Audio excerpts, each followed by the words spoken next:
Hi, I'm Gary Hinnerberg.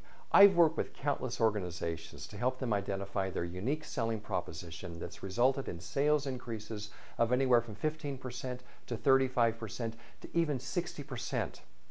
Now, let me ask you this. Have you ever had challenges with your particular marketing programs to take them from good to great? Well, so have I, actually. As I've looked back over the many organizations that I've worked with over the years in business to business and business to consumer marketing, what I've discovered is that for those programs that had the best results, the ones that went from good to great, it was because we took the time to develop the unique selling proposition, or in some cases, the repositioning of an existing product or a service. So let me tell you some quick examples about where that has made a difference. Number one, first of all, one example is taking fruit cake and repositioning it to native Texas pecan cakes. The process resulted in a sales increase of 60%. Or let me give you another example, a life insurance company who was obviously selling term life insurance. Well, in this particular case, we repositioned it to financial protection for about the cost of a daily cup of coffee. That resulted in a sales increase of 60%. Or for this same life insurance company, but a different product, this one geared to an older age demographic, we were able to go through the data and find out that this particular buyer had more of an interest in her grandchildren, so we repositioned the product as financial protection for grandchildren, and sales increased by about 35%. And for still another example I want to talk to you about, this happens to be for a new mailing list organization who came up with a rating system to help clients and customers feel more confident about the email list or the direct mail list they were about to rent. Well, in this case, what we helped them do was to come up with a unique selling proposition that basically said, you probably wouldn't book a hotel room without checking its ratings first. So why would you decide to rent a mailing list without checking its ratings first? In this particular example, sales have really climbed quickly for this brand new organization. It's a unique selling proposition that seems to have really connected and seems to have worked. As I look at part of the reasons why some of these programs have worked so well, I think it's this. The old way of doing things has really changed. We're going through some amazing transformation in our times right now. The world of selling has really shifted. Consumers are distracted. They don't read as much. We must connect with them quickly. In a simple click, your email message or your website can be gone, or your direct mail package put in the trash with just, by looking at just merely a few words. So marketing messages out of necessity seem to be getting shorter, and more importantly, that unique selling proposition has to connect instantly with the person who's reading it, or they're going to be gone and your chances of making the sale are going to be gone forever. So there's no time for a warm-up act. I see a lot of warm-up acts taking place there in marketing. It's important to quickly communicate, and it's important to quickly communicate one singular thought to really connect with that particular customer here. So for years, I've been one who has advocated long copy because I've been a writer of long copy. And what I have to admit is that what I'm seeing is that shorter copy is really working. And you know what? That's like thrusting a dagger through the heart of a copywriter, truthfully, who has used long copy. And by the way, I'm not saying that long copy doesn't work anymore. I'm just saying that shorter copy, for a lot of instances, is working better. So if you think about the examples that I talked to you about a few moments ago, whether you'd buy a fruit cake versus a native Texas pecan cake, or whether you'd buy life insurance versus financial protection for about the cost of a daily cup of coffee, or whether you would, would you really go rent a mailing list without first checking its reviews, much like you would first check reviews and ratings for hotel rooms? These are the unique selling propositions that seem to be resonating with people. It wasn't always apparent with any of those cases what was going to work. I mean, we went through years of work in some of these cases here and a lot of testing. So it's not always really quick to figure out what that unique selling proposition is. But let me describe to you 3 steps that I have found have worked well. Number 1 is the importance of listening and interpreting results. For example, the fruit cake to native Texas pecan cake example, well, we came about that over lunch one day. I mean, now I can make it sound easy and say, well, we were just having lunch and we figured out that here's what the deal is.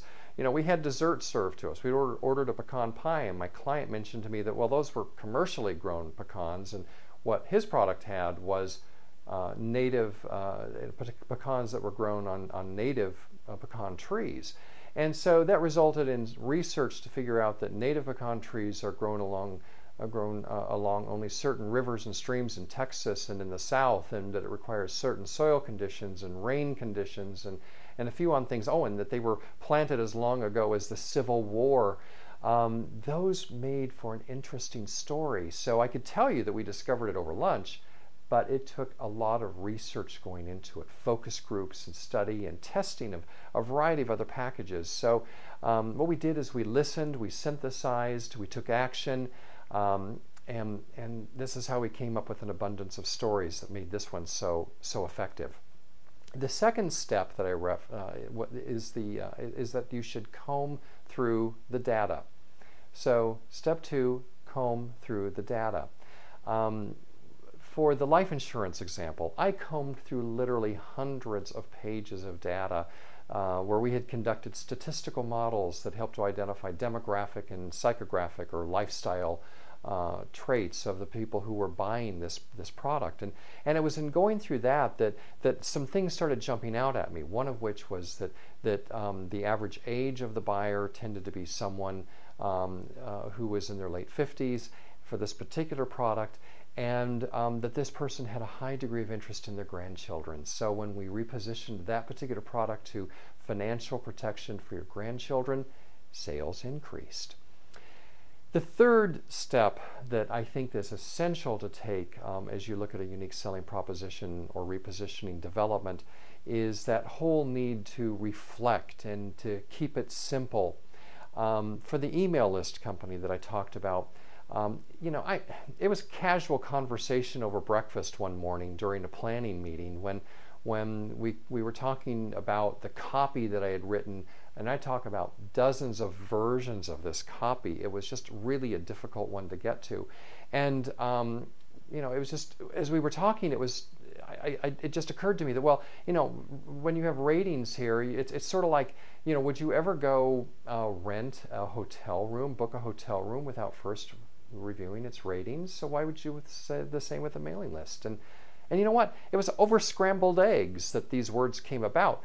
But you know what? It took a long time to write and to get to that particular point where we could get to that seemingly easy place of getting to the unique selling proposition. So reflecting, keeping it simple, that was really the key part for that particular client. So common mistakes that I see companies make in developing their unique selling proposition is to overlook research, maybe not even conduct any research. Research is important. Online surveys are easy. Focus groups are something that can yield valuable parts of information to help you be stronger and do a better job. Another thing that I see as a common mistake is not letting the creative team have their space and their time to come up with what that right message really is that can resonate with the consumer. And still another thing that I see happening is just not talking in person. I realize that in today's technology world that we can communicate by email and we can have phone conversations and Skype, but there really isn't anything that replaces that in-person contact. And in those informal occasions like having lunch or having breakfast where all of that time that you've put into it has sort of have had time to germinate, percolate, whatever the right words is that you want to use, and you suddenly decide and you come up with the aha, that's what it is. Because the fact of the matter is that machines don't come up with unique selling propositions, people do. And the positioning or repositioning a product is idea-based. It takes thinking and it takes research and it takes digging into what those unique items are that will help sell that product and transform it into the eyes of the consumer. So the other things I would say that are important also on mistakes is the failure to test. It's essential to test a brand new unique selling proposition against what you are doing, and to do it in a statistically controlled environment so that you know and you can be confident if the testing really worked for you or not. A lot of times I see organizations just sort of go with their gut. Sometimes that works, a lot of times it doesn't really work. It's important to test and do it in a methodical kind of way, because the market is going to tell you very quickly whether your unique selling proposition, your USP, or repositioning is going to work or not. It's going to happen when they look at your email message, when they click to your landing page, when they read your website, or whether it's something as like your traditional direct mail package. It all has to connect, and it has to connect very, very quickly. So you need to be open to ideas, you need to test them. And importantly, if you're going to look into finding a unique selling proposition, you need to make a commitment. You need to be patient. You need to take the time to do it. Now, I would love to have the opportunity to work with you to help you take a good program to a great program.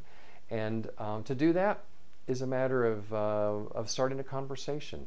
And I invite you to call me by phone and or email and get that conversation started, because it can be a very exciting time to explore and to research and to have that breakthrough that perhaps could yield for you that same kind of 15%, 35%, even 60% breakthrough in sales levels.